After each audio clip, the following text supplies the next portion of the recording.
अरे अब्बा जी आ गए आप? हाँ बेटा आ गया मैं। और आज आपके बाबा की फैक्ट्री में सब बहुत तारीफ कर रहे थे। अरे वाह अब्बा जी, पर ऐसा क्या हो गया? अरे बेटा इतनी सबकी तो मदद करता हूँ तो तारीफ नहीं करेंगे मेरी? अरे अब्बा जी, जब आप सारे नेक काम करते हैं तो फिर नमाज क्यों छोड़ते हैं? अरे बेटा नमाज के लिए तो टाइम ही नहीं निकलता। वैसे भी मैं नेक काम कर रहा हूँ ना, तो बात तो बराबर ही है। अरे अब्बा जी, आप मुझे एक बात तो बताएं, आप मुझसे कितना प्यार करते हैं? बेटा जी बहुत ज्यादा। आप बताएं आप मुझसे कितना प्यार करती हैं? अब्बा जी बेइंतहा।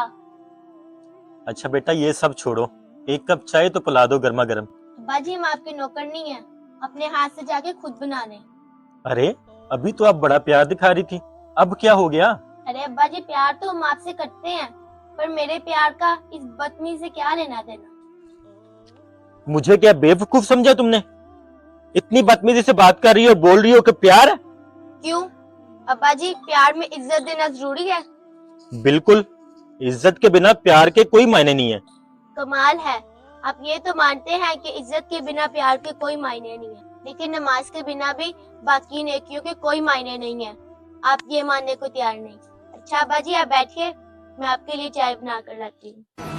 अगर आपको ये मैसेज अच्छा लगे तो सदका जारिया समझकर शेयर लाजमी करें।